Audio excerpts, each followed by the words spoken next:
स्थापकाय च धर्मस्य सर्वधर्मस्वरूपिणे अवतारवरिष्ठाय रामकृष्णाय ते नमः। जननीं शारदां देवीं रामकृष्णं जगद्गुरुं पादपद्मे तयो श्रित्वा प्रणमामि मुहुर्मुहुः। यथाग्नेर्दाहिका शक्ति रामकृष्णे स्थिता ह्य सर्वविद्यास्वरूपां तां शारदां प्रणमाम्यहम्। नमः श्रीयतिराजाय विवेकानन्दसूरये सच्चित्सुखस्वरूपाय स्वामिने तापहारिणे अज्ञानतिमिरान्धस्य ज्ञानाञ्जनशलाकया चक्षुरुन्मीलितं येन तस्मै श्रीगुरवे नमः। तस्मै श्रीगुरवे नमः।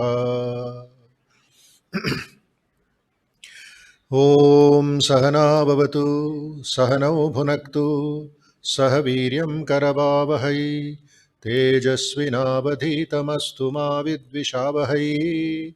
ॐ शान्तिः शान्तिः शान्तिः। हरिः ओम्।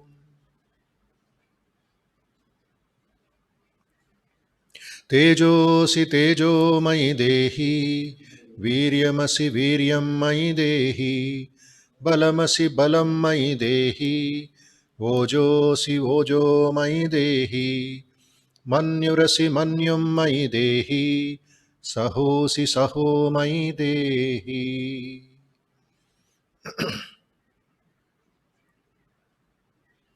అందరి శ్రేయస్సు కోసరం, మంచి కోసరం, ఆరోగ్యం కోసరం, శాంతి భక్తి కోసరం ప్రార్థన చేద్దాం. సర్వే భవంతు సుఖినః సర్వే సంతు నిరామయాః సర్వే భద్రాణి పశ్యంతు మా కశ్చిత్ దుఃఖభాగ్ భవేత్. సర్వస్తరతు దుర్గాణి సర్వో భద్రాణి పశ్యతు సర్వసద్బుద్ధిమాప్నోతు సర్వసర్వత్ర నందతు. హరి ఓం తత్సత్.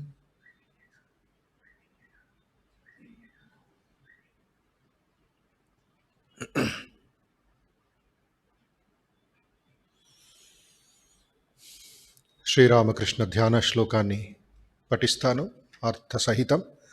దయచేసి అందరూ స్థిరంగా కూర్చొని, నేరుగా కూర్చొని భగవాన్ శ్రీరామకృష్ణ నామాన్ని, రూపాన్ని మీ హృదయంలో తలుచుకోండి, భావించండి.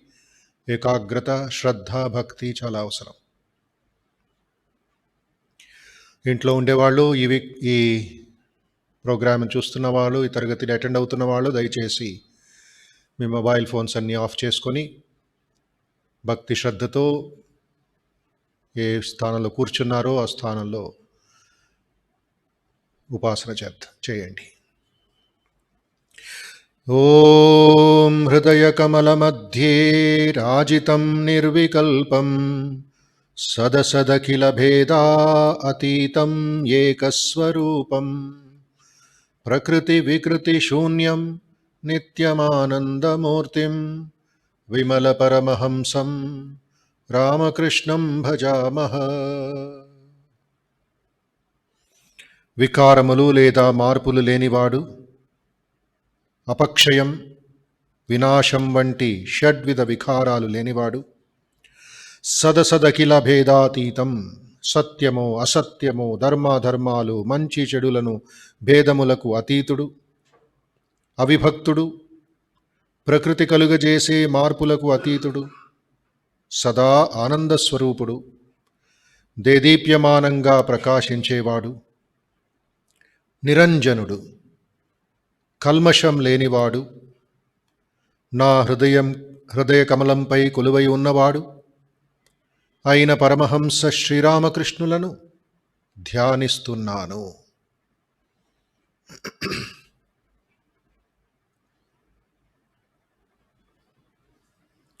నిరుపమమతి సూక్ష్మం నిష్ప్రపంచం నిరీహం గగనసదృశమీశం సర్వభూతాదివాసం త్రిగుణరహిత సచ్చిద్ బ్రహ్మరూపం వరేణ్యం విమలపరమహంసం రామకృష్ణం భజామః. అనుపమమేయుడు, అత్యంత సూక్ష్మవర్తనం కలవాడు, భేదరహితుడు, కోరికలు లేనివాడు, ఆకాశం వలె విశాలమైనవాడు, విశ్వనాయకుడు, సకల జీవురాశులకు ఆశ్రయుడు, త్రిగుణాలకు అతీతమైనవాడు, సకల మానవాళి కోరదగిన సచ్చిదానంద స్వరూపుడు, నిరంజనుడు, కల్మషం లేనివాడు అయిన పరమహంస శ్రీరామకృష్ణులను ధ్యానిస్తున్నాను.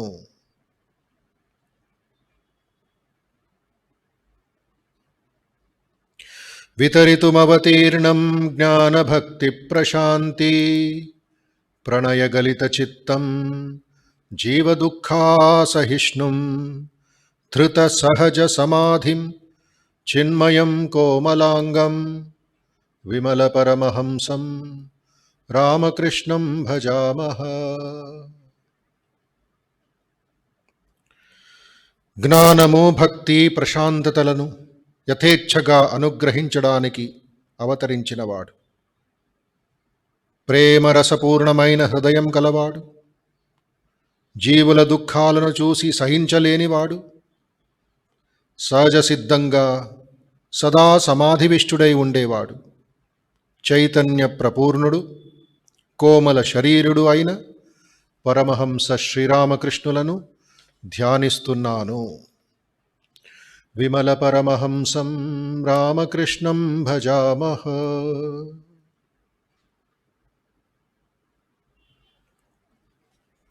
రెండు నిమిషాలు శ్రీ శారదాదేవి నామాన్ని, రూపాన్ని భావించండి, ధ్యానం చేయండి.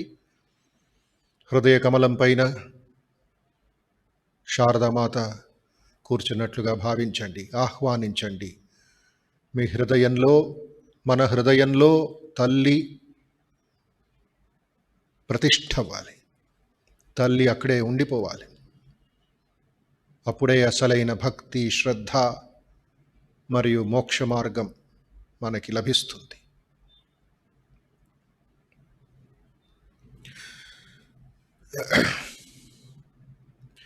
మాతర్విరాజ సతతం మమ హృత్సరోజే బ్రహ్మస్వరూపిణి శివే శుభదే శరణ్యే చైతన్యదాయిని భవాంభుది పారనేత్రీ శాంతిప్రదే సువిమలే సకలార్తినాశే మాతర్విరాజ సతతం మమ హృత్సరోజే. సంసార సాగరమును దాటించే చైతన్యదాయిని, ఓ బ్రహ్మస్వరూపిణి, సర్వజనులకు శుభాలను చేకూర్చి శాంతిని ప్రసాదించే స్నేహమయి, సకల జనుల ఆర్తిని నశింపజేసి రక్షణను కల్పించే నిష్కల్మషమూర్తి, ఓ తల్లి, ఎల్లప్పుడూ నా హృదయ పద్మమునందు కొలువై ప్రకాశించవమ్మా. వేదాంత వేద్య పరతత్వ సుమూర్త రూపా ఆద్యంత మధ్యరహిత శృతి సారభూతా ఏకాద్వయా హి పరమా ప్రకృతిస్త్వమాద్యా మాతర్విరాజ సతతం మమ హృత్సరోజే.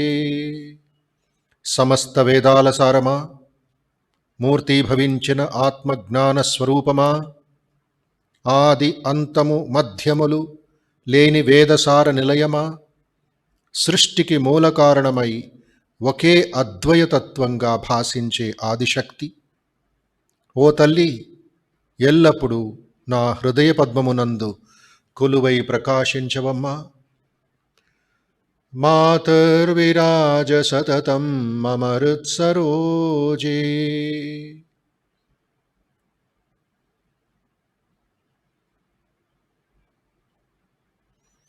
మన హృదయంలో కూర్చున్న విరాజిల్లిన శ్రీరామకృష్ణ పరమహంసను ధ్యానిస్తున్నాం. ఆయనకి ఇప్పుడు సాష్టాంగ నమస్కారం చేస్తున్నాను భావించండి. ఏకాగ్రచిత్తులై భక్తి శ్రద్ధలతో ప్రణామాలు అర్పించాలి.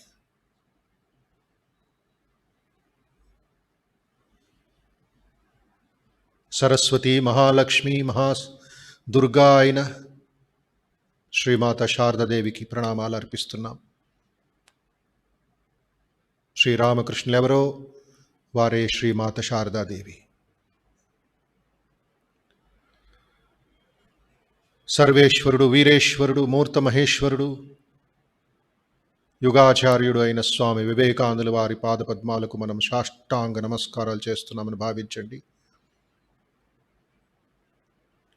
మంత్రదీక్ష తీసుకున్న భక్తులు, శిష్యులు వారి వారి గురువుల పాదపద్మాలకు ప్రణామాలు అర్పించుకోండి. ఇతరులు ఎందరో మహానుభావులందరికీ వందనములు అనుకుంటూ, మహాత్ములు, సత్పురుషులు, యోగులు వారందరికీ, ఇక్కడ కూర్చున్నవారు మరియు ఇంట్లో కూర్చొని మీ గృహంలో కూర్చొని వీక్షణ చూస్తున్నవారు అందరికీ నమస్కారం అర్పించండి. పెద్దవాళ్ళందరికీ నమస్కారం అర్పించండి. ఓం అసతో మా సద్గమయ తమసో మా జ్యోతిర్గమయ మృత్యోర్మా అమృతంగమయ. ఓం శాంతి శాంతి శాంతి. హరి ఓం.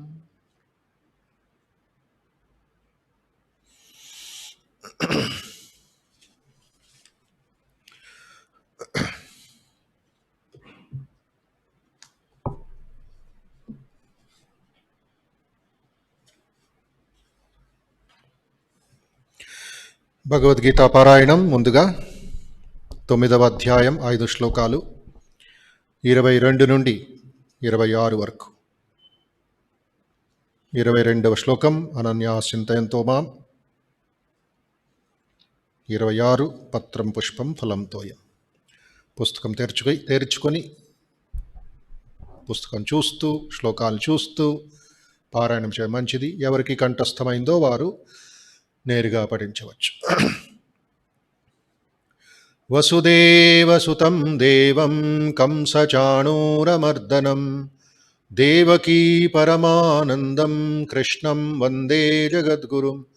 కృష్ణం వందే జగద్గురుం. అథ నవమోऽధ్యాయః.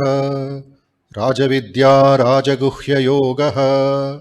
శ్రీభగవానువాచ అనన్యాశ్చింతయంతో మాం ఏ జనాః పర్యుపాసతే తేషాం నిత్యాభియుక్తానాం యోగక్షేమం వహామ్యహం. ఏప్యన్యదేవతా భక్తా యజంతే శ్రద్ధయాన్వితాః తేపి మామేవ కౌంతేయ యజంత్యవిధిపూర్వకం. అహం హి సర్వయజ్ఞానాం భోక్తా చ ప్రభురేవ చ. నతు మామభిజానంతి తత్వేనాతశ్చ వంతి తే. యాంతి దేవవ్రతా దేవాన్ పితॄన్ యాంతి పితృవ్రతాః. భూతాని యాంతి భూతేజ్యా యాంతి మధ్యాజినోపి మాం. పత్రం పుష్పం ఫలం తోయం యో మే భక్త్యా ప్రయచ్చతి తదహం భక్త్యుపహృతం అశ్నామి ప్రయతాత్మనః. హరి ఓం. హరి ఓం.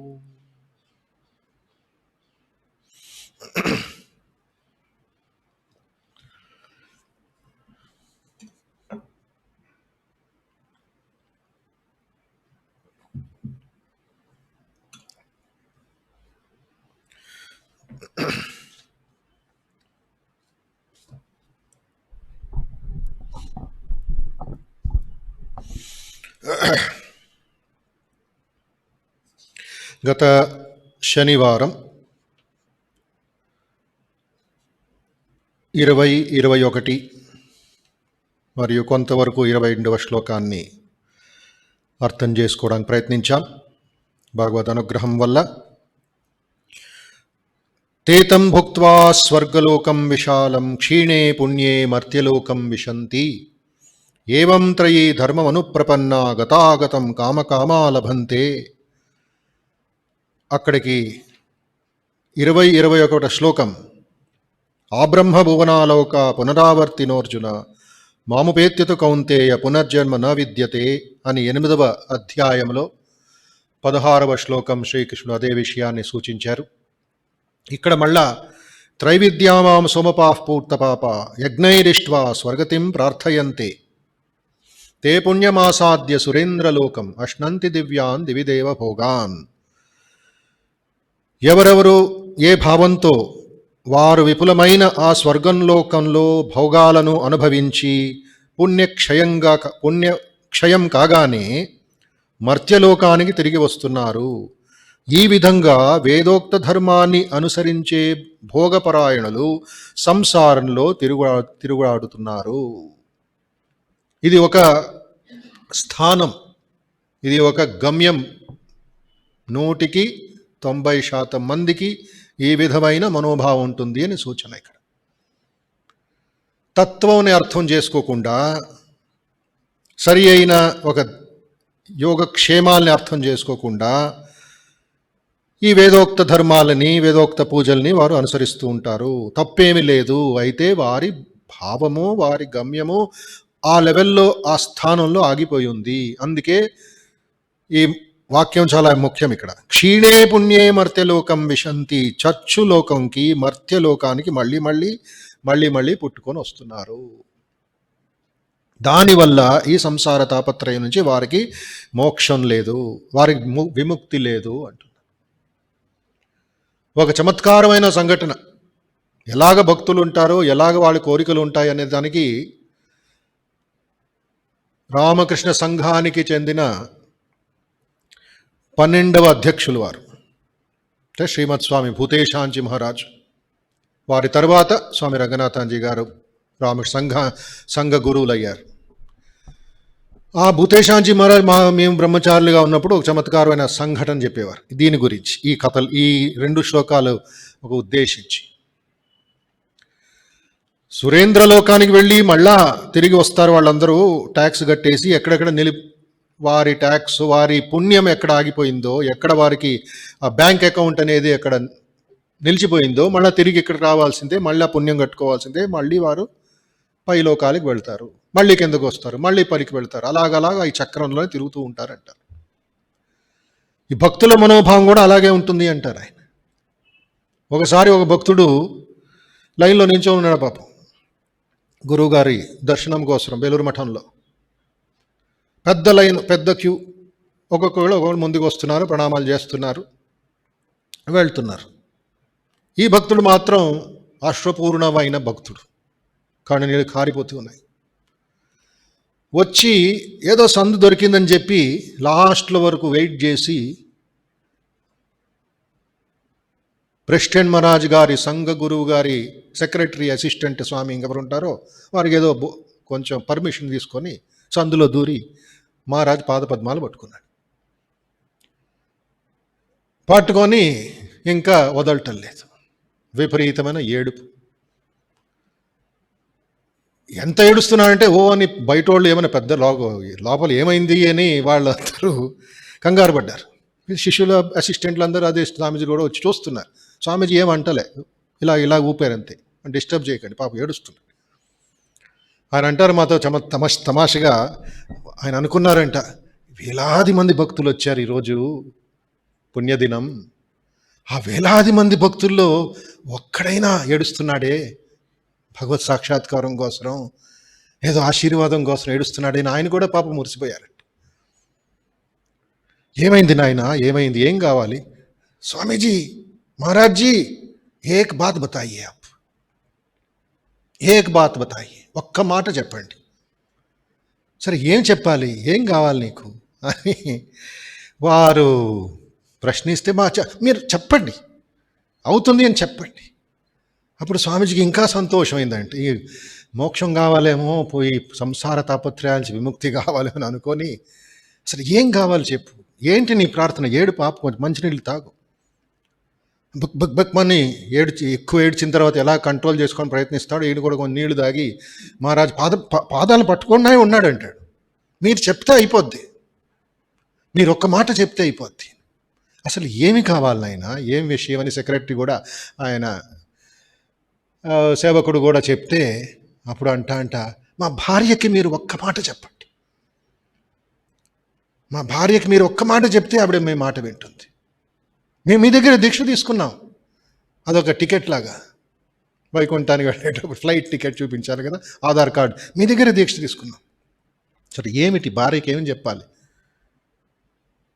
ఇన్ని రోజులైంది స్వామి, ఇల్లు అమ్మాలంటే పర్మిషన్ ఇవ్వటలేదు మా భార్య, మీ ఒక్క మాట చెప్తే ఆవిడ ఒప్పుకుంటుంది. స్వామీజీ తలగొట్టుకున్నారంట, దీనికా ఎంత ఈడి ఏడుపు, దానికోసరం నేను అనుకున్నది వీడికి మోక్షం కావాలని. భార్యకి నేను చెప్పాలంటే ఇల్లు మమ్మడానికి పర్మిషన్ కావాలి, భార్య ఒప్పుకోవటం లేదు. అలాంటి భక్తులు ఎక్కడ వాళ్ళు మనోభావ సారాంత ఆయన నవ్వుతూ చెప్తుంటారు. నేనేమనుకున్నాను, ఆడేమంటున్నాడు, ఆడి కోరిక ఏమిటి? ఈ పుణ్యదినం రోజు కూడా భార్యాభర్తల గొడవ ఇక్కడ తీసుకొస్తారు, వారి మధ్య ఉన్న ప్రేమ అంత ఇది ఇక్కడ చూపిస్తారు గొడవలంతా అని చెప్పి ఆయన కొన్నిసార్లు ఈ శ్లోకం చెప్పేవారండి. ఎక్కడికి వెళ్ళేవాడు అక్కడ తిరిగి వస్తారు. మళ్ళీ ఇల్లు కావాలంటే ఇల్లు, పెళ్ళి కావాలంటే పెళ్ళి, ఉద్యోగం కావాలంటే ఉద్యోగం, మార్కులు కావాలంటే మార్కులు, అక్కడ ఆగిపోతావు నువ్వు, ఆ గొయ్యిలో అక్కడే ఉంటావు నువ్వు. ఎక్కడ ఈ శ్లోకం 19వ శ్లోకం, తపామ్యహం వర్షం నిగృహ్ణామ్యుత్సృజామి చ అమృతం చైవ మృత్యుశ్చ సదసశ్చాహమర్జున. తర్వాత వెంటనే వారి ఆ దీంట్లో ఆగిపోతారు, రెండో కిండర్ గార్డెన్లోనే ఆగిపోతారు. కిండర్ గార్డెన్లో లేక 1వ తరగతిలో, 2వ తరగతిలో, 3వ తరగతిలో ఆడు మంచిగా లెక్కలు గణితంలో మంచి మార్కులు తెచ్చుకుంటున్నా అంటే అదే అంతమా? నేను ఇక్కడే ఉంటానంటే సాధ్యమవుతుందా? 10వ తరగతి వరకు వెళ్ళాలి, స్కూల్ ఫైనల్లోకి వెళ్ళాలి. స్కూల్ ఫైనల్ తర్వాత ఇంటర్మీడియట్ అనేది వేరే ఉంది, 2 సంవత్సరాలు, అక్కడ మళ్ళీ రుబ్బుతూ ఉంటారు, అది కూడా పాస్ అవ్వాలి. ఆ తపం నుంచి ఆ తపస్సు చేసుకుంటూ ముందుకు వెళ్ళాలి, యూనివర్సిటీ వరకు వెళ్ళాలి. ఇంటర్మీడియట్లో ఉండిపోతాను అంటే లాభం లేదు, పై అంతస్తు ఉంది, ఇంకా పై గమ్యం ఉంది, ఇంకా ఉన్నత గమ్యాలు ఉన్నాయి. ఉన్న స్థితి నుండి ఉన్నత స్థితికి తీసుకువెళ్ళే గ్రంథం ఇది, ఉపదేశాలు ఇవి, అర్థం చేసుకోవాలి చక్కగా. అయితే శ్రీకృష్ణుడు ఏమంటున్నాడు, క్షీణే పుణ్యే మర్త్యలోకం విశంతి ఏవం త్రయీ ధర్మం అనుప్రపన్న గతాగతం కామకామా లభంతే. ఎవరు ఇలాంటి పూజలు చేసేది? కామకాములు. చూడ ఎంత చాలా గంభీరమైన లోతుగా ఉండే ఒక పదం అది, కామకామా. వాళ్ళ పనంతా, వాళ్ళ సమయమంతా, వారి ఎనర్జీ అంతా, వారి ఊపిరంతా దాని మీద కామకామాలు, భోగవాసనలు, ఈ కోరికలు. ఎవరైనా ఒక్కడు, రామస్వామి కూడా ఇది ఆయన కథామృతంలో ఎన్నోసార్లు ఉద్దేశించి చెప్పారు. ఇది ఎంతమంది వస్తారు కాళీమాత దేవాలయానికి, వారు అబ్జర్వ్ చేస్తూ ఉండేవారు శ్రీరామకృష్ణ పరమహంస ఎవరు వస్తున్నారు, ఎవరేం చేస్తున్నారు అవన్నీ ఉపయోగించారు ఆయన ఆయన సంవాదాల్లో, ఆయన ప్రశ్నోత్తరాల్లో. కొంతమంది ఉద్యానవనం చూడడానికి మాత్రం వస్తారు, తల్లిని చూడడానికి ఎవరు రారు. ఒకడు నా గదిలో వచ్చి కూర్చొని ఒక 5 నిమిషాల తర్వాత వెనకాల నుంచి వాళ్ళ ఫ్రెండ్ పిలుస్తుంటే వచ్చే తిరుగుతాం గంగా నది ఒడ్డు పైన, కొంచెం దీనికి వాకింగ్ వెళదాం, అక్కడ పొగ సిగరెట్ తాగుతూ కూర్చొని ఉంటాడు. అది కూడా రామకృష్ణరావు చెప్తారు. ఎంతమందికి అమ్మ కావాలి, ఎంతమందికి ఆ తల్లి ప్రేమ కావాలి, తల్లి వస్తువులు కావాలి, తల్లి వద్దు వాళ్ళకి. అదే కామకామాహ. తల్లిని కూడా చంపేవాళ్ళు కలియుగంలో ఉన్నారు, తండ్రిని చంపేవాళ్ళు ఉన్నారు అని చదువుతూ ఉంటాం. వార్తాపత్రికలు చదువుతుంటే క్షీణే పుణ్యే మర్త్యలోకం విశంతి ఏవం త్రయీ ధర్మమనుప్రపన్న గతాగతం కామకామా భోగేచ్ఛాపరులు. అమృతం పెట్టి వాళ్ళకి పక్కన వేరేది పెడితే వాళ్ళకి అమృతం వద్దు, వాళ్ళు ఈ భోగాలే కావాలి. ఎలా ఉండంటే డయాబెటీస్ వచ్చినప్పటికీ వాడు స్వీట్ తింటూ ఉంటాడు. డయాబెటీస్ తినే స్వీట్ అనేది, మిఠాయి అనేది, విషం అనేది ఆడికి తెలియదు. మళ్ళీ ఏం చేస్తాడు? ఇన్సులిన్ తీసుకుంటాడు, మళ్ళీ స్వీట్ తింటాడు, మళ్ళీ విషం ఒక్కరోజు కొడుతుంది, మళ్ళీ భగవంతుడా అని ఏడుస్తాడు. ఆ వివేకం ఇచ్చినప్పుడు, ఆ బుద్ధి ఇచ్చినప్పుడు మనిషికి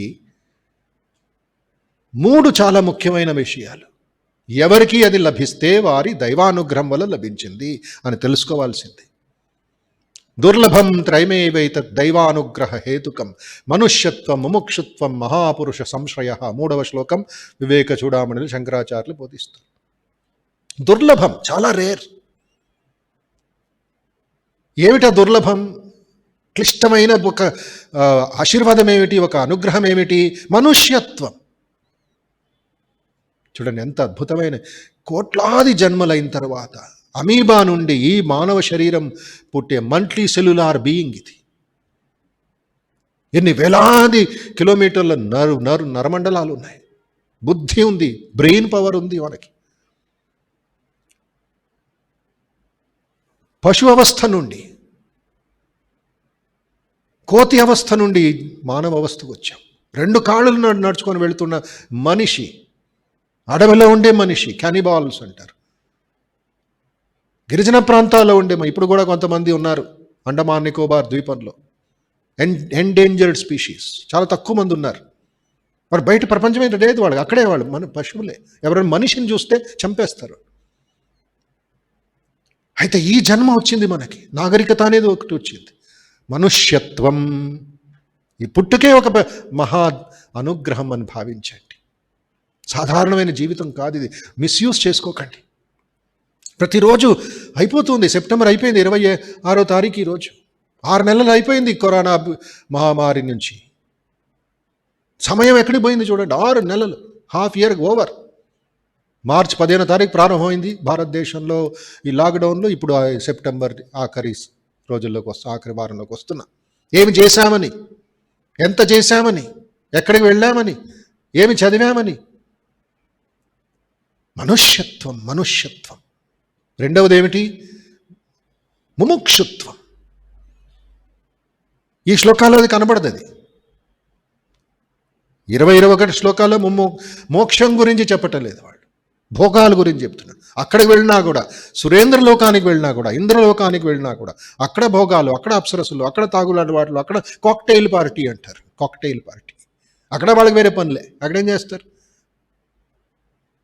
ఆ పుణ్యం ఒక ఇదైపోయిన తర్వాత, అకౌంట్ అయిపోయిన తర్వాత మళ్ళా క్షీణే పుణ్యే మర్త్యలోకం విశంతి. మోక్షం లేదు. మోక్షం ఇచ్చా. ఏం కావాలి అసలు నీకు? 2 కాళ్ళు, ఒక కాలు ఒక పడవలో, మరొక కాలు మరో పడవలో పెట్టి నువ్వు నదిని దాటగలవా? ఎవరిని దాటగలరా? ఈ కాలంలో దాటగలరు. ఎక్కడ? సినిమాల్లో దాటేస్తాడు. ఎందుకంటే కంప్యూటర్ గ్రాఫిక్స్ చూపిస్తాడు. ఎక్కడి నుంచి ఎక్కడెక్కడైనా దూకుతూ ఉంటారు. అసలు దూకుతున్నారా వాళ్ళు? 2 అడుగులు కూడా పెట్టడాడు. టెక్నాలజీ వల్ల ఏమో మనం అని చూస్తే మురిసిపోతూ ఉంటాం. ఏమీ లేదు. ముముక్షత్వం, మోక్షమిచ్చ. ఇదైన తర్వాత ఏమిటి? చదువులో ఎలాగ మనం నెక్స్ట్ ఏమిటి ప్లానింగ్ చేసుకుంటామే, అదేవిధంగా మోక్ష మార్గంలో మనం ప్లానింగ్ చేసుకోవాలి. నెక్స్ట్ ఏమిటి? అది ఒక దైవానుగ్రహం. 3వ లక్షణం ఏమిటి? 3వ ఇదేమిటి? మహాపురుష సంశ్రయ, మహాపురుషుల సత్సంగం, ఆశ్రయం. మహాపురుషుల దగ్గరికి వెళ్ళి కూర్చోండం, వినడం, సేవ చేయడం, కైంకర్యం చేయడం. అప్పుడేమవుతుంది? మనస్సు శుభ్రమవుతుంది, శుద్ధమవుతుంది. అలసిపోయిన మనస్సు ఈ ఒత్తిడితో నిండిపోయిన మనస్సు, హృదయం, మన అలవాట్లు అవన్నీ తగ్గుతాయి. ఈ చెడ్డ అలవాట్లు తగ్గుతాయి. మహాపురుషుల అనుగ్రహం. అందుకే రామకృష్ణ పరమహంస గృహస్థ భక్తులు చెప్పారు, ముఖ్యంగా మీలాంటి వాళ్ళందరికీ, వారానికి ఒకసారి రావయ్యా ఇక్కడికి. 6 రోజులు మీరు బిజీగా ఉంటారు, 6 రోజులు మీరు పని చేస్తూ ఉంటారు, భార్య బిడ్డలు ఇది చేస్తూ, ఒకరోజు వదిలి రావయ్యా, ఒక 2 గంటలు వదిలి రావయ్యా. ప్రతిరోజు వచ్చిన వాళ్ళందరికీ అడుగుతుండే, వచ్చావా, తల్లిని చూసావా, గంగానది స్నానం చేసావా, అమ్మ దర్శనం కలిగిందా, శ్రీకృష్ణుడి దేవాలయంకి వెళ్ళావా? రామకృష్ణ పరమహంస అకౌంట్ అడుగుతున్నారు, వెళ్ళావా, వచ్చావా, ఎందుకు రాలేదు, ఏమంత పెద్ద నీకు పని? జనక మహారాజు లాంటి వాళ్ళకి పని ఉన్నప్పటికీ వాళ్ళు ఆత్మజ్ఞానం మీద సమయం కేటాయించారే, నీకు అంత ఇది లేదా అని రామకృష్ణ పరమహంస కొంచెం ఇంజెక్షన్ ఇస్తూ ఉండేవారు. దుర్లభం త్రయమేవైతత్. ఎవరికైనా వచ్చిందంటే ఇవన్నీ అనుగ్రహం ఏంటంటే దైవానుగ్రహం వల్లే, నీ ఒక పెద్ద ఇది కాదు అది. మనుష్యత్వం, ముముక్షుత్వం, మహాపురుష సంశ్రయ. ఆ మనుష్యత్వం వచ్చింది కాబట్టి శ్రీకృష్ణుడు 22వ శ్లోకంలో బోధిస్తున్నాడు. ఏం బోధిస్తున్నాడు ఇక్కడ? అనన్యా చింతయంతో మాం ఏ జనా పర్యుపాసతే తేషాం నిత్యాభియుక్తానాం యోగక్షేమం వహామ్యహం.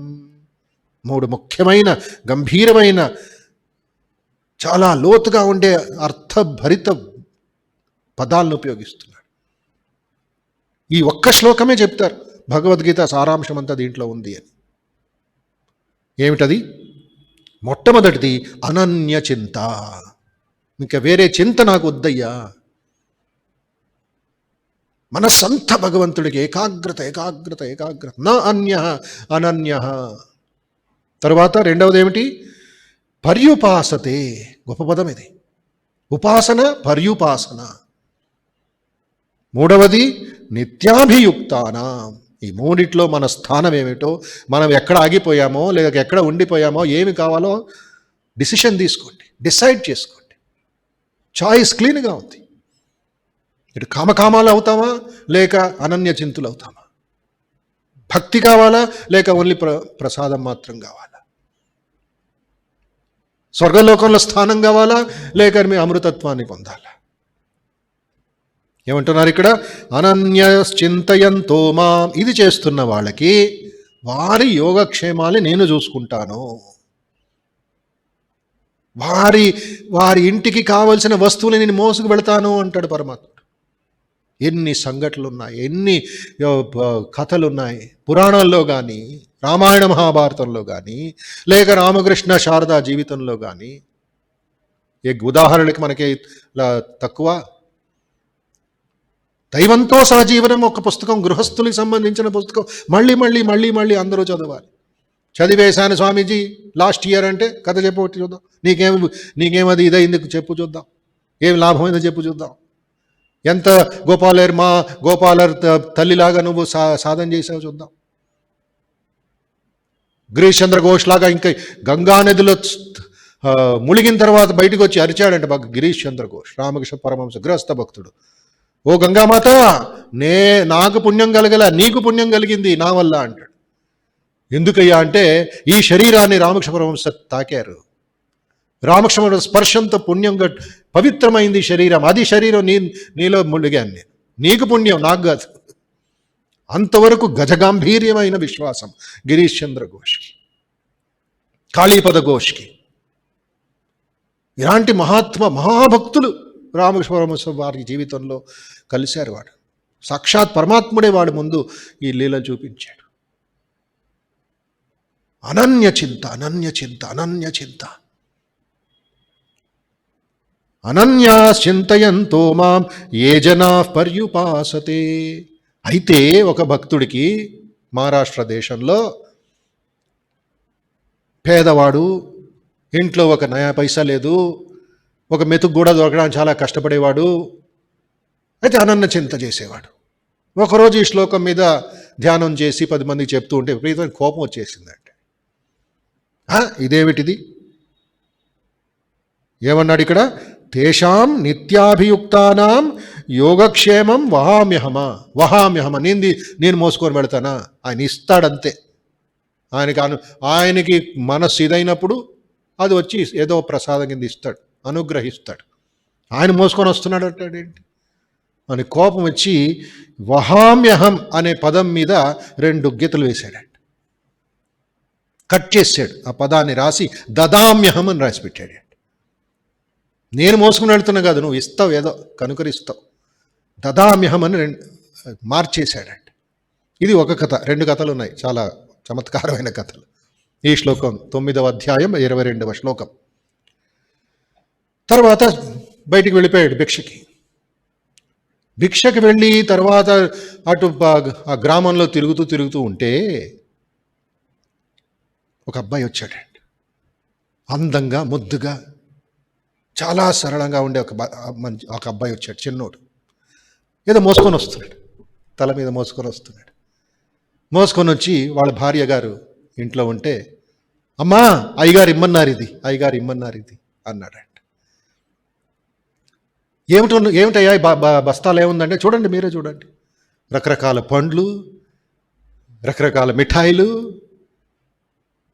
ఆ అబ్బాయి తీసుకొచ్చి, అయ్యగారు ఎక్కడున్నారు అయ్యగారు? ఇప్పుడే ఊరంతా తిరిగేసి వస్తాను, నువ్వు ఇంటికి తీసుకువెళ్ళు అన్నాడు. అని అప్పుడు వంగాడంట. ఆ బాలుడు వంగితే వీపు మీద రక్తం కారుతున్న 2 గీతలంట, వీపు మీద. ఏమిటైనా ఏమైంది, ఎవరు ఇంత భయంకరంగా నిన్ను కొట్టారంటే, మీ అయ్యగారమ్మా కొంచెం లేట్ అయిందని, సామాన్లు తీసుకురావడం లేట్ అయిందని నన్ను ఇలా కొట్టారమ్మా, పర్లేదమ్మా నేను ఓర్చుకుంటానమ్మా అని నమస్కారం చేసి వెళ్ళిపోయాడు. ఈయన ఊరంతా తిరిగి ఏదో 2 అరటిపళ్ళు 2 మిఠాయిలు దొరికింది పెద్ద మనిషికి. తిరిగి వచ్చి, ఏమిటండి ఎవరిని పంపించారండి, కొత్తగా ఉన్నాడు, ఎంత అందంగా ఉన్నాడు, ఎక్కువ మాట్లాడలేదు, ఎవరు వచ్చింది? అది సరే అండి, ఏదో లేట్ అయింది, కొంచెం సరిగ్గా సమయానికి రాలేదని అంత బాధడమా, అంత కొట్టడమా ఆ అబ్బాయిని అని భార్య ప్రశ్నిస్తే, నేనెవరిని కొట్టాను, నేనేం చేశాను? లేదండి మీరు చేశారంటే, ఆ సమయంలో జాగృతమైంది ఆడికి. అయ్యో ఎంత పాపిష్టోని నేను, స్వామియే తీసుకొచ్చాడే ఆ పళ్ళుని మిఠాయిల్ని. తర్వాత శ్లోకం గుర్తొచ్చింది, ఏం చేశాను నేను అరగంట ముందు? యోగక్షేమం వహామ్యహం, యోగక్షేమాలని మోసుకొని వెళ్తాను.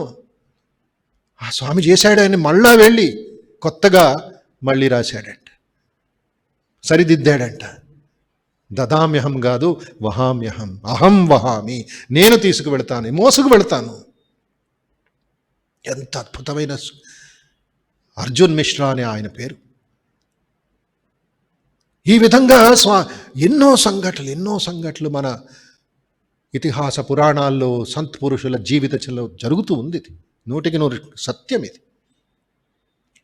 స్వామి వివేకానందుల వారి గంట ఉదాహరణ ఎవరికి కావాలి? ఉత్తర భారతదేశంలో ఆయన వెళుతున్నప్పుడు ఒక రైల్వే స్టేషన్లో అలిసిపోయి కూర్చొని చెట్టు కింద, తెహ్రీ ఘాట్ అనే రైల్వే స్టేషన్లో, నీళ్లు లేవు, పాడుబడిన ఒక రైల్వే స్టేషన్ అది. స్వామి వివేకానంద అలా కూర్చొని ఉన్నారు మరొక ట్రైన్ కోసం. అని స్వామి వివేకానందుల వారి ముందు ఒక మర్చెంటు, ఆయన పాప మిఠాయిలు ఉన్నాయి, డబ్బు ఉంది, ప్యాకెట్ చేసుకొని వచ్చాడు, భోజనం ప్యాకెట్ అని కట్టుకొని వచ్చాడు. స్వామీజీని చూసి ఎక్కిరించాడు, ఇలాంటి శరీరం ఉంది, ఇలాంటి యధవులు రోగులు మీరంతా దొంగలు అని ఎక్కిరించి అవమానం చేసి చూడు నేను పూరిని తింటున్నా, చూడు నేను బంగాళదుంపను తింటున్నా, చూడు నేను మిఠాయిలు తింటున్నా అని బంగారు గ్లాసులో నీళ్లు తాగుతూ స్వామీజీని ఎక్కిరిస్తూ ఉన్నాడు. మీకేం దొరుకుతుంది, ఇంత పెద్ద త్యాగం చేశారు అని అవమానం చేస్తూ ఉంటే వివేకానంద ఏం మాట్లాడకుండా స్వామి శరణం అనుకుంటూ రామకృష్ణ శరణం అనుకుంటూ కూర్చొని ఉండిపోయారు చెట్టు కింద. ఉన్నట్టుండే ఎక్కడి నుంచో అరుపు వినబడింది. స్వామీజీ లేచి చూశారు. బాబాజీ బాబాజీ బాబాజీ అని అరుస్తున్నాడంట ఎవరో ఒక వ్యక్తి. స్వామీజీ ఇటోడు చూశారు. ఆ రైల్వే స్టేషన్లో అతను ఆ వ్యాపారస్తుడు తప్ప ఇంకెవరు లేరు. ఎవరైనా పిలుస్తున్నా బాబాజీ అని? మీరే బాబాజీ, మీరే, మీకోసమే ఎదుగుతున్నాను అరగంట సేపు నుంచి. ఇక్కడ కూర్చున్నారా మీరు? రండి ముఖం కడుక్కోండి, రండి నీళ్ళు తీసుకోండి ఇక్కడ. అసలు ఎవరయ్యా నువ్వు? నీ పరిచయం ఏమిటయ్యా? నాకెలా తెలుసయ్యా నువ్వని? నీకు నేను అని ఎవరు చెప్పారయ్యా? ఏమిటి నువ్వు మాట్లాడుతున్నది? బాబాజీ, పడుకోనున్నానని విశ్రమిస్తున్నాను. నా ఇష్టదేవతైన రాములు వారు వచ్చి నన్ను లేపి, నా భక్తుడు రైల్వే స్టేషన్లో ఆకలితో మండిపోతున్నాడు, ఆకలితో ఇదైపోతున్నాడయ్యా, వెళ్ళు, వేడి వేడి పూరీలు తీసుకువెళ్ళు, మిఠాయిలు తీసుకువెళ్ళు. నేనేదో భ్రమ అనుకొని, నేనేదో భ్రాంతి అనుకొని, కళ అనుకొని అటువే పడుకున్నాను. రాములు వారు ఒక్క అని తోశారు నన్ను. చెప్తున్నాను నీకు తీసుకువెళ్ళమని. అప్పుడు లేచి ముఖం కడుకు చూపించారు. మీరు అక్కడ కూర్చున్నది చూపించారు బాబాజీ, మీరు లేదు అనకండి. ఇప్పుడు రాములు వారు చూపించారు. చూపించి, మా శిష్యుడు, నా భక్తుడు అక్కడ కాచుకొని ఉన్నాడు, పో, అరగంటలు అన్నీ తయారు చేసుకొని వేడి వేడి పూరీలు, కూర, మిఠాయిలు, చల్లటి నీళ్లు తీసుకొచ్చి పరిగెట్టాడు. స్వామీజీ కన్నీళ్లు కార్చేశారు. స్వామి వివేకానందుల వారికే ఇదైపోయింది. స్వామి రక్షిస్తాడు. ఎవరు శ్రద్ధతో, ఆ భక్తితో, సంపూర్ణంగా స్వామిని శరణు జొచ్చుతారో ఆయనే మోసుకొస్తాడు, ఆయనే పంపిస్తాడు, ఆయనే ఏర్పాటు చేస్తాడు. ఒకసారి బ్రహ్మానంద స్వామి, తుర్యానంద స్వామికి కూడా ఇలాంటి ఒక సవాలు, భగవంతుడు ఉన్నాడు, అసలు ఇలాంటి శ్లోకం అనేది అసలు ప్రమాణం ఏమిటి, ఇలా చేస్తున్నాడు ప్రమాణం ఏమిటి చూద్దాం ఇవాళ. స్నానం చేసుకొని మీ జపధ్యానాలు చేసుకొని లోపల వేడి వేడి కిచుడి, పొగ కక్కుతున్న కిచుడి మాకు కావాలి.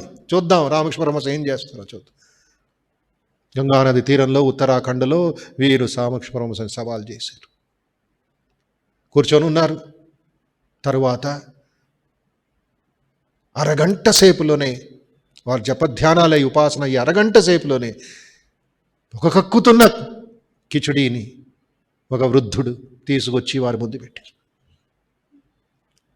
ఇద్దరు కన్నీళ్లు కార్చేశారు. వాడు ఎమోషనల్ అయిపోయారు. రామకృష్ణ పరమహంసనే ప్రశ్నించాం మనం, ఆ సర్వాత్ముడినే ప్రశ్నించాం మనం అని చెప్పి ఈ శ్లోకాన్ని వారు తలుచుకునేవారంట. ఎందుకు యోగక్షేమాలు చూసుకుంటున్నాడు భగవంతుడు, మనం ఉపాసనలు చేస్తున్నామని. అయితే సాధారణంగా ఏం జరుగుతుంది, యోగక్షేమాల కోసం ఉపాసన చేస్తున్నాం. భగవంతుడు ఏమంటాడు, ఉపాసన చేయి, అనన్య చింతతో నువ్వు ఉండు, నేను చూసుకుంటాను. ఆయన డ్యూటీ ఆయన చేస్తానంటాడు. మన డ్యూటీ మనం చేస్తున్నామా అనే ప్రశ్న మనం వేసుకోవాలి ఈరోజు. ఎన్ని సంఘటన, ఈ దైవంతో సహజీవనం 2 వాల్యూమ్స్ చదువుతూ ఉండాలి. సన్యాసి శిష్యులకి ఇదైంది, ఈ అనుభవం అయింది, గృహస్థ శిష్యులకి కూడా అనుభవం అయింది. ఇది ఎప్పుడో జరిగిందే కాదు, మొన్న ఇంకా జరుగుతూ ఉంది.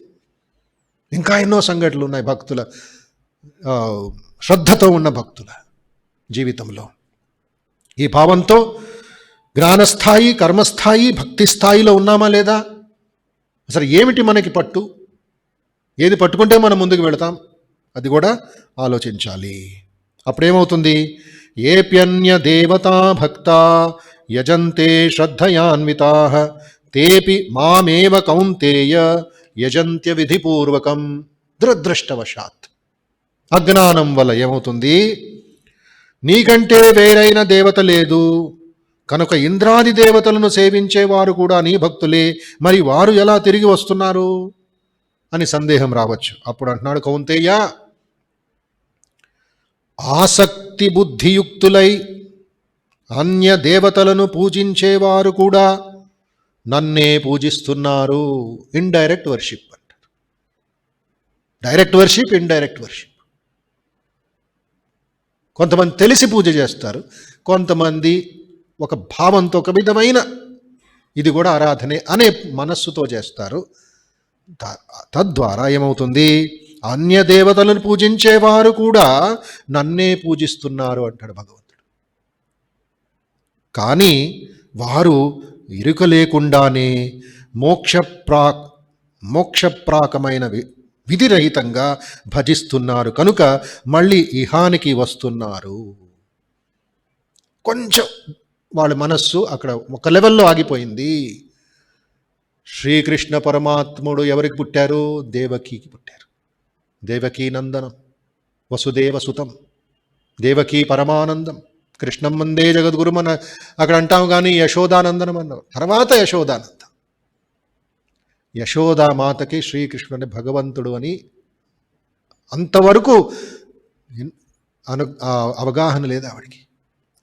నా బిడ్డ, నా బిడ్డ, నా బిడ్డ, పరమాత్ముడమ్మా అన్న కూడా శ్రీకృష్ణ. అది ఒక విధమైన భక్తి. ఆవిడ ఆ ఎరుక లేకుండా, ఆ జ్ఞానం లేకుండా అయితే ఆ ఉపాసనతో మొలిగిపోయింది. గోవర్ధనగిరిని ఉద్ధరించాడు శ్రీకృష్ణ పరమాత్ముడు. చిటిక వేలుతో ఆ పర్వతాన్ని ఎత్తాడు. ఎత్తినప్పుడు ఏమైంది? గోకులంలో ఉండే వాళ్ళందరూ, బృందావనంలో ఉండేవారు ఆ పర్వతం కింద వచ్చేసారు. రక్షణ కోసం వచ్చారు. యోగక్షేమం చూసుకున్నాడు. ఎందుకు? ఇంద్రుడికి కోపం వచ్చి 7 రోజులు 7 రాత్రిళ్ళు కొండపోతూ వాన, రాళ్ల వాన, రకరకాల భయంకరమైన శబ్దాలతో వాన కురిచినప్పటికీను ఆవులు, గొల్లోళ్ళు, గోపికలు, ఆ గ్రామం అంతా వచ్చేసింది. కొంతమంది శ్రీకృష్ణుడి ఒక లీల అనుకున్నారు, కొంతమంది ఏదో వారు ఊహించలేదు ఇది జరుగుతుంది అని. శ్రీకృష్ణుడి ఒక అందం, శ్రీకృష్ణ పరమాత్ముడి ఒక రూపం చూస్తూ వారు మురిసిపోయారంట. 7 రోజులు 7 రాత్రిళ్ళు ఆకలి అనేది మర్చిపోయారు వాళ్ళు, నిద్ర అనేది మర్చిపోయారు. ఆవులన్నీ వచ్చి శ్రీకృష్ణ పరమాత్ముడి శరీరం అంతా నాకుతూ కూర్చున్నాయంట. గొల్లోళ్ళు, గోపికలందరూ ఇది చేశారంట. అమృతవర్షం కురిపించాడు తర్వాత శ్రీకృష్ణుడు వారి ఆకలిని తీర్చడానికి. అయితే ఇక్కడ ఏం చేశాడు ఆయన? వేరే వాళ్ళని పూజించేటప్పటికీను ఇండైరెక్ట్గా మీరు అందరూ నన్నే పూజిస్తున్నారు. ఇంద్రుడికి, చంద్రుడికి, సూర్యుడికి, వాయుదేవుడికి, అగ్నిదేవుడికి ఇచ్చి శక్తి ఇచ్చింది ఎవరండి? ఆ పరమాత్ముడే. యాదేవి ఈ కాలంలో మనం నవరాత్రులు జరుపుకుంటాం, బ్రహ్మోత్సవాలు జరుగుతున్నాయి తిరుమలలో. వచ్చే నెల మళ్ళా అధిక మాసం కాబట్టి దుర్గా పూజ వచ్చే నెల జరుగుతుంది 22వ తారీఖు నుండి. యాదేవి సర్వభూతేషు మాతృరూపేణ సంస్థిత. ఆ జగజ్జనని తల్లి అన్నీ ఇస్తుంది. అయితే మనం అందరం ఏం చేస్తాం? ఈ లో లెవెల్, ఆ లెవెల్లో మధ్య వయస్సులో అక్కడ అంతస్తులు ఆగిపోతాం. వేరే మనకి ఇష్టపడుతూ ఉన్నత స్థాయికి వెళ్ళడానికి మనకి ఇష్టపడుతూ. అందుకే ఆ భావంతోనే అహం హి సర్వయజ్ఞానాం భోక్తా చ ప్రభురేవచ. ఎవర పరమాత్ముడు? ఎవరు నేను? నతు మాం అభిజానంతి తత్వేనాతస్య వంతితే. ఈ శ్లోకం తాత్పర్యం చూడండి. నేను అంటే శ్రీకృష్ణ పరమాత్ముడు, మన ఇష్టదేవత పరమాత్ముడు అనుకుందాం. నేను శ్రౌతస్మార్తాది సర్వయజ్ఞులకు భోక్తను. అహం హి సర్వయజ్ఞానా, సర్వయజ్ఞులకు భోక్తులను. యజ్ఞో వై విష్ణు, యజ్ఞో వై విష్ణు అంటుంది. విశ్వం విష్ణుర్వ షట్కారో భూత భవ్య భవత్ ప్రభు. యజ్ఞాంతకృద్ యజ్ఞగుహ్యమన్నమన్నాదయేవచ విష్ణు సహస్రనామంలో వస్తుంది. అప్పుడేమవుతుంది అక్కడ? నేను శ్రౌత స్మార్తాది సర్వయజ్ఞులకు భోక్తను, ఫలదాతను కూడా. కానీ అన్య దేవతా భక్తులు నా స్వరూపాన్ని ఎరుగక, అక్కడ ముఖ్యమైన ఒక ఉపదేశం గమనించాలి, మనం ఏకాగ్రతతో వినాలి. ఇక్కడ నన్ను అన్య దేవతా భక్తులు నా స్వరూపాన్ని ఎరుగపోవడం, దాని చేత మళ్ళీ జన్మిస్తారు. సర్వదేవతల యందు అంతర్యామినైన నన్ను చూస్తూ పూజించేవారు తిరిగి జన్మించరు. ఈ శ్లోకానికిను 7వ అధ్యాయంలో 23వ శ్లోకానికి సంబంధం ఉంది. మరొక శ్లోకం ఏమిటది? యాంతి దేవవ్రతా దేవాన్ పితృన్యాంతి పితృవ్రత భూతాని యాంతి భూతేజ్య యాంతి మధ్య జినోపిమా. ఈ 2 శ్లోకాలు కలిపి చదవాలి. ఆ అసలైన తత్వాన్ని మర్చిపోయి మనం మధ్య ఈ చిన్న చిన్న దేవతా పూజలు చేసుకొని అక్కడే మనం తృప్తి పొందుతాం. అదే వేదాంతం అంటే ఏమిటి? ఈ పూజాదులు లేక రకరకాల కోరికలు అది దాటి దాటి దాటి ముందుకు వెళ్ళాలి. ఇవన్నీ అర్పించేసేయాలి భగవంతుడికి. ఎక్కడి నుంచి వచ్చాయో అక్కడికే అర్పించేయాలి. కుంతీదేవి మహాభారత యుద్ధమైన తర్వాత భాగవతంలో కూడా సన్నివేశం వస్తుంది. శ్రీకృష్ణుడు వెళ్ళి అడిగాడు, అమ్మా నీకేం కావాలి కోరుకో అంటే, ఎక్కువ కష్టాలు ఇవ్వయ్యా నాకు అన్నట్టు. కుంతీ మాత, ఎందుకమ్మా ఇంత కష్టపడ్డావు ఇన్ని సంవత్సరాలు అంటే, లేదు లేదు ఈ సుఖం వచ్చేస్తే నిన్ను మర్చిపోతాను నేను. కుంతీమాతకు కావాల్సింది ఆ కృష్ణ భావం. ఆ విధంగా భక్తులు అంత తీవ్రమైన భక్తి చూపించారు, ఇంటెన్స్ డివోషన్. అప్పుడేమవుతుంది, యాంతి దేవవ్రతా దేవాన్ పితృన్ యాంతి పితృవ్రతా భూతాని యాంతి భూతేజ్య యాంతి మధ్యాజినోపిమా. దీని తాత్పర్యం ఏమిటి? దేవతలను పొందుతున్నారు, దేవోపాసకులు దేవతలను పొందుతారు. అగ్ని పూజ చేస్తావా, నువ్వు వాయుదేవుని పూజిస్తావా, సూర్యుని పూజిస్తావా, ఇంద్రుని పూజిస్తావా, చంద్రుని పూజిస్తావా, ఆ దేవతల్ని పొందుతాం. తర్వాత పితృభక్తులు పితృగణాలను చేరుతున్నారు, భూత పూజకులు భూతాలను పొందుతున్నారు. వారి వారి స్థానం, వారి వారి లెవెల్ ఆఫ్ అండర్స్టాండింగ్ ఏది ఉందో ఆ లెవెల్లో వారు అది పొందుతారు. అయితే దాని వెనకాల ఉండే తత్వాన్ని మర్చిపోయి నన్ను పూజించేవారు అక్షయ పరమానంద స్వరూపుడైన నన్నే బడయుచున్నారు, మళ్ళీ జన్మించరు. నన్ను పూజించేవారు నన్నే పొందుతున్నారు. అయితే ఇక్కడ ఏమైంది? శ్రీకృష్ణ పరమాత్ముడి బోధన, దేవతల్ని పూజించేవారు, పితృల్ని పూజించేవారు తప్పంటలేదు ఆయన. ఏ లెవెల్కి వెళ్ళాలి, ఏది మన గమ్యం, ఏది మన డ్యూటీ, అసలైన మోక్షం అంటే ఏమిటి, అసలైన భక్తి అంటే ఏమిటి, ఇక్కడ బోధన జరుగుతుంది. ఈ మోడర్న్ లైఫ్లో ఏమైపోయింది, ఈ తత్వాన్ని అర్థం చేసుకోకుండా మూఢనమ్మకాల్లో మునిగిపోతాం. అది విధమైన ఒక అడ్డు, పెద్ద గోడ అది. ఇంకొక విధంగా ఇది చేయకుండా, దీని తత్వం అర్థం చేసుకోకుండా ఇది మూఢనమ్మకం అని విజ్ఞానులు బోధించడం, ఇద్దరూ తప్పే. శ్రీరామకృష్ణులు ఇవన్నీ ఆచరించారు, ఆచరించి తర్వాత మనకు చెప్పారు దీని తర్వాత ఇంకో లెవెల్ ఉంది, దీని తర్వాత ముందుకు వెళ్ళండి, అక్కడ ఆగకండి, పరమాత్ముని పొందండి. వివేకానంద స్వామి ఒకసారి మధ్యప్రదేశ్లో ఒక మధ్య దేశంలో గుడి దగ్గరికి వెళితే బయట అందరూ పూజలు చేస్తున్నారు, 2 విగ్రహాలు పూజిస్తున్నారు. ఏమిటయ్యా అంటే, ఇది గ్రామదేవత. పరమాత్ముడు ఉన్నాడు, శ్రీకృష్ణుడు ఉన్నాడు లోపల. ఆయన దగ్గరికి వెళ్లకుండా ఈ గ్రామదేవతని పూజించి వారి భావం, వారి సుఖం అక్కడే. తప్పు అనలేదు ఆయన, ఇంకా ముందుకు వెళ్ళండి, ఆగేబడో అంటారు. అక్కడే ఆగిపోతే ఏమీ లాభం అన్ని భావం ఇక్కడ మనకి 25వ శ్లోకంలో స్వామి బోధిస్తుంది. తప్పు కాదు, అయితే దానికంట హయ్యర్ లెవెల్ ఉంది. అది ఏమిటి, ఎలాగ పొందడం, ఎప్పుడు పొందడం, ఏ విధంగా పూజిస్తే నన్ను పొందుతారు మీరు అన్నదానికి 26, 27వ శ్లోకం వచ్చే శనివారం మనం అర్థం చేసుకుందాం. అంతవరకు ఓం శాంతి శాంతి శాంతి. హరి ఓం తత్సత్. శ్రీరామకృష్ణార్పణమస్తు. లోకా సమస్తా సుఖినో భవంతు.